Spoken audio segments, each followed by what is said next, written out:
to our next episode of Minerva PLM TV. I'm Jennifer Moore, your host, and I have with me again today Diana Smith, one of our consultants. Diana, the last time we were together, we talked about organizational change management and what it means to walk through those different steps and really make sure that you're set up for success from the beginning, and a solid launch plan, and then, of course, the longevity with maintenance and sustaining. So at the end of that session, you agreed to come back and talk with me about some of your experiences in running different projects and implementing product lifecycle management. And that's what we're here to do today. Well, hopefully I can add some value and some lessons learned on some of the engagements that I've been in, since I've been doing it for quite a long time. And I've been anywhere from the learning developer in doing screen captures and putting them on PowerPoints to the delivery worldwide. So where would you like to start? Well, why don't you just tell me a little bit about one of your favorite projects to date? Just some of the core elements, how it started, what the company wanted to achieve, and we'll go from there. Sure. So I might get into some extra details because this is a really large project, but it was really exciting. It was a worldwide company. Mm-hmm. They had employees in 23 countries. So we needed to deliver training in 11 languages. That was really but obviously you can't be bringing that many people into a project really early on. Mm-hmm. So we needed to outsource people that could speak those different languages. So pull it back a little bit more to the beginning. It was a automotive manufacturer that did OEM stuff for a lot of different manufacturers. So they would do components for different types of cars. The development was very challenging because there was a lot of integrated systems. And you've got a lot of different business units that one group might be doing one type of product, say brakes. Mm-hmm. Another one would do a different type of product. So in setting up one solution for all these different units was very challenging to try to get people to agree. So communication was really key. And back to that project governance and strategy, mm-hmm. really key, because we kept coming back. We had a kickoff slide deck that kind of introduced the project. This is how we're going to run it. Now the core team came and went as different demands across the business would come in. Somebody needed to be pulled out to work on a project. Somebody else had come in. So we really need to have a good documentation process. We needed to have where we're going to put our assets as we develop the solution. Mm-hmm. So that when the learning architects would come in, they knew where to go to get what data and make a cohesive story to tell the end users. Right. So we really needed to start at the beginning, mm-hmm. and have a good kickoff deck. How does this workflow work? So that core team is making decisions all the time. And sometimes a developer, I've got this story, I'm going to deliver it like this, and they'd either rip a part out, we're not going to do it that way anymore.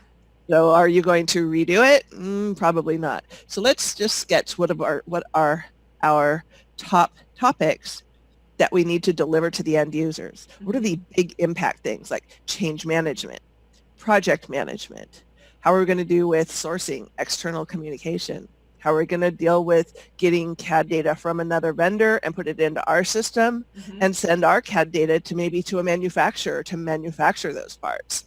So there was data coming in, there was data going out, there was data across different disciplines, mm-hmm. multiple CAD vendors. So it was really quite complex. What made them decide that they wanted to start a PLM project to begin with? Consolidation of massive amounts of IT. They had over 93 different systems, and there was a lot of redundance across the different systems.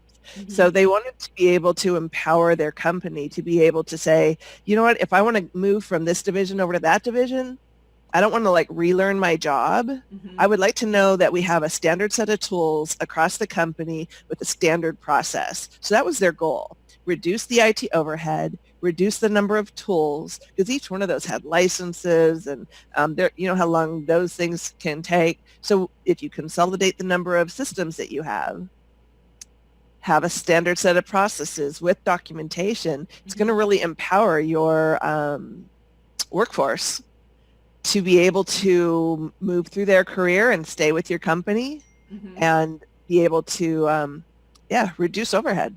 That's excellent. And did they start with a tagline for their project? They did. Let's see if I can remember it. Oh, there was the one we'd call it the Kill a Tree program. That was, we just have generated a lot of paperwork on that one. Yeah. That might not have been the best one, but it was EPLM and they had a picture of a tree. So. Mm-hmm. Yeah, that way you can stop killing trees with the digital Exactly. Yeah, that's excellent. And so from the beginning, did they already have a pretty good idea of who their stakeholders were going to be before you came in, or did you help them with the stakeholder management aspect? Yeah, a lot of times the project has already been talked about for quite some time. Mm-hmm. There is a key group of people that have put the facts together, presented it to management, or management presenting it, this is what we need from you. Mm-hmm. So however it gets going, there was a lot of conversation before I ever walked in and got involved. But the setup of the project on how are we going to deliver deliverables, how are they going to be bought off, and how they're going to be rolled into the solution so that training development could then adopt them and start doing screenshots and understanding how it was going to impact. Mm-hmm. So we used a lot of different tracking tools to be able to understand all the user stories that were going to be attacked, solved, whatever word you want to use. So we would have to track all of those. I think there was 235 user stories that we needed to go through. And that's really not that unusual, even with a smaller company. It's easy to get 100 or 200 different user stories. Mm-hmm. There's really small projects too that I can bring in just myself and one other person and knock it out of the park, deliver it to the group. And for this one, probably the key was being able to identify what tools you're going to use. Mm-hmm. So we decided to use PowerPoint on that one, but there's another one, Storyboard, that was really cool too. That was, you could do different voiceovers in different languages. So we didn't have to convert anything to other languages. Mm-hmm. We just got other speakers to come in and talk over what was already recorded. So that was kind of cool. Sounds like a good way to fast track some of the key elements of that adoption process. Indeed.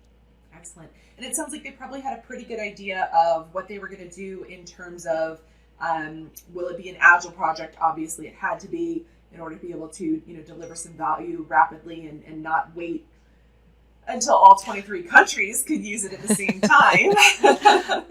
Yeah, they definitely identified two groups that were going to go live first. Mm-hmm. So they had 5 phases. So it allowed us to concentrate on, let's integrate these 2 groups and agree on a process, mm-hmm. then bring in a 3rd group and see if they needed anything changed, because they'd already defined that this is how we're going to do it. Mm-hmm. Now, why can't you use it? Right. So that was kind of their motto to move forward on that. And of course, everybody had a, yes, I need something more or different or what have you. Now, did that oftentimes get solved with just some additional training about the new process, or was it an equal split between training and actually revising what the new thing was going to be to get that acceptance? So they ended up with one solution in the end, but our key takeaway for that was because we had so many trainers speaking different languages from around the world, mm-hmm. We got agreement with the company to bring in a super user into each class. If they couldn't be there the whole class, they at least needed to come in for 1 hour, mm-hmm. either in the middle or at the end of the day during training to say, to answer the questions that an outside person couldn't answer. So having that super user be able to answer that, so why did we do this? Or what's going to happen to my job? Yes. Those are the questions that a delivery person could not really answer. Mm-hmm. So having key stakeholders come in and attend face-to-face training meetings was really valuable for the end users, mm-hmm. because they got to ask those personal questions about, what about my job? Yes, that makes a lot of sense. And then as you guys move forward with the project and those 2 businesses got live and you started to do the onboarding of, the next and the next and the next, did your process continue to change? Were there, like with Minerva PLM on the ARIS platform, of course, we can have location-specific processes and whatnot. Did you end up doing those types of little differences? Yeah, we did.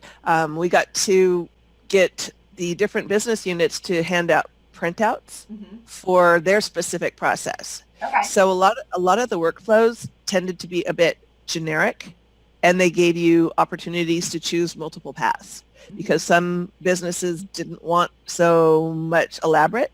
So and other people wanted it just strict this way. So we had to leave the system kind of flexible, and that way we needed to really train each specific group. This is your process. And that was a printout that was handed to the people as they attended the training. And that's something that can definitely change over time, because when you have a flexible system, you'll want a documented process. And most companies do have a documented process. So most of the time we allowed the upkeep of the software later on to be in that documented process for the end user. Years ago, I participated in a project at a very large imaging company, and they had their big global process, and then they had the little offshoots that were location specific, and they were able to identify in their big global process what to kind of turn off or bypass at different locations to really speed up that implementation process. So there's so many cool things that can be done now. You know, you don't have to do all this top-down coding of your different change processes and, now we need something different. Let's start over, you know. So. It depends on the solution. If you're with Eris, yes, you're right. That's very, very true. So excellent. Okay, so what was the next step from there? So you've hit 3 of the key points from organizational change management. You'll have to remind me, I'm not as familiar with all 5 elements as you are. Communication. That's the big one. So communication, they had an entire OCM team, but they weren't involved in the project. They had their own communication for the multiple divisions of the business units. So we needed to gather our facts as training developers and OCM. We would identify what our strategy was going to be and get it approved from them. They would have ideas on newsletters. They would do a workshop during UAT, user acceptance testing. People would come out of there energized with, oh my gosh, we're going to save so much time. That's awesome. And you really want to capture those stories and broadcast those to the rest of the teams. Do success stories. Those are really powerful. When you see somebody that you work with that knows they've been on that team, they've seen it firsthand, what's coming, that can be quite exciting and empowering on a project. That's very cool. And it is super empowering, because whenever you get somebody that's excited and they're willing to share that story, it makes it less scary, because change is hard. Change is super hard. Don't move my cheese. I really like my cheese exactly where it is. Thank you. So exactly. That's very cool. Did they end up having like HR push out most of those messages, or did it come from the core team with their slogan, or how did they do that? It was a division of HR that was OCM, but the more important messages were actually recorded on video from a VP. Nice. That was really powerful, because just like some of our internal messaging in our business, when you get the VP standing in front of you going, I hear what you're saying, and this is going to be exciting, and this is why we're doing it, and this is when it's going to happen, you feel like you really heard it from the horse's mouth without calling the VP a horse. But if you really hear it, face to face, you feel like you got a personal message. Okay, awesome. So the 2 businesses went live. All of these things are happening. Communication is ongoing. People are continuing to be brought on and trained. Once they got to the place of, we're live, what did they do to go into sustaining mode or continuous improvements, over the first 6 months of being live? How do they manage that process?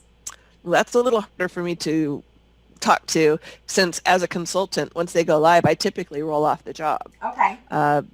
So OCM would take it from there. But there was a lot of KPIs that we had gathered from the beginning of the project. And during the training delivery, we did have knowledge base questions. And if the country couldn't participate in the knowledge base, we just asked for feedback. Was this what you expected? Do you think this will help your job? Some of those kind of things. And I'm sure there were other measurements that were taken after I left. Some of the more challenging ones was setting up an intranet or an internal web page for a landing page. During training, we would capture questions that were asked a lot. So we had an FAQ site. So we built that website to start answering the questions before people would even ask. And that really helped later after they went live. The things that happened during go live for the people or during the go live training. A lot of questions come up for the people that are paying attention. It's not unusual that I couldn't attend training because I had job to do. Right. So I never went to training. What's this? So there was a lot of the FAQ stuff really helped for that because they knew where to go. It was included in the training that you had to register for the class on the internal website, so you couldn't not know where it was. It was pretty good. They did a good job. Well, Diana, that was a great story about, a very large example of one of the projects that you participated in. And here at Minerva, of course, we have companies of all sizes that we work with. Is there an example of a smaller company that you can talk about that did employ some OCM principles, even if not necessarily to the same level as that company that you were referring to? Sure. I've worked with really small teams. I was able to do it pretty much me and one other person. And it was a fairly large company. It was just they already had a PLM, so they were doing an upgrade. They were doing some workflow improvements. So there was a very focused area of training that we needed to deploy. So with the upgrade, we needed to tell them what was changing, and we could tell them that in advance. The development team really was limited. They did us a lot of Visio flowcharts that we could capture and put in our training material. That's always very helpful. And then they did one big bang for go live. Okay. We did a workshop. I stood up and there was a demonstration that the VP actually got in and did a 2-minute intro. This is why you're here. This is what we're going to do.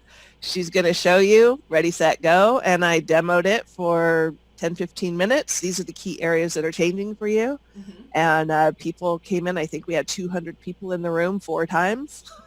But you could do that on a smaller scale. That was just a small communication. It was a smaller impact of a very large company. Okay. So if you're changing processes, it doesn't have to be, every project's different. But if it's not, you can still bring in that OCM. Communication happens. The team that put it together happened. All the key elements of a learning and adoption OCM project, they were all deployed. Okay. And what would you say between all of the different projects that you've done over the years is the most common thread or theme that every company does at least this, and it impacts their success? Oh, let's see. Flexible training material. Make sure it's editable, whether it's a PowerPoint slide that you can update the screen captures or a storyboard that you can put together different snippets and be able to update, because projects change all the way to the very end. And, even, go live dates change. Just prepare for the unknown. Try to take out all the potential gotchas. The big one that I've always fought with is live laptops in the classroom. What if you don't have internet? The Wi-Fi goes down. Oh, we never needed Wi-Fi in this big conference room. Oh yeah, we can't get 30 people on the Wi-Fi at once. Test everything. So those are some really key ones. And enjoy yourself. When you're delivering it, when you're communicating it, it's got to be fun or people don't want to hear about it. Right. That makes a lot of sense. Nothing spells fun like walking into a training room with somebody who doesn't want to be there. No, that never happens. Awesome. Have you ever seen anybody, you said, go live dates change. Have you ever seen anybody go faster than they originally thought they were going to be able to? Ooh. I'm sure it's happened. Can't say that I have. There's only been one for me that really stands out. I mean, on time, on budget, all those things, happen on a pretty regular basis. But to actually significantly beat your time frame is very challenging. But there was a great company based out of Oregon that had an awesome team, very excited all the way across the board. Every user that was involved wanted the change, needed the change, and they beat their time frames by like 45 days, which is insane. And that's probably why I remember it. Because if it's like 5 days, you're like, cool, close enough. Yeah, at least they didn't try to get more change in that extra time. Yes. Because that's what a lot of people do. Hey, we have the budget, we have the time. Let's try to get this in too. Let's do more. It's like, okay, let's be a little successful first. So, yeah. Awesome. Okay. And that's also a really good one. Is a lot of companies these days want to kick off a project and do as the real quick wins. Mm-hmm. So let's see what we could deploy to get some recognition that this project should move forward. Anyway, that's not so much OCM. That's more project management. We'll talk about that another time. All right, that sounds great. Any final thoughts for today? No, everybody go out there and communicate. Good luck on your technology projects. Thanks, Jennifer. Thanks so much, Diana. And thanks again, everyone, for joining us today. If you like this video, hit like and subscribe down below. And of course, as always, if you'd like to see us talk about a particular piece of content, comment down below or email me at jmo@minerva-plm.com. Bye. Have a great day. Bye.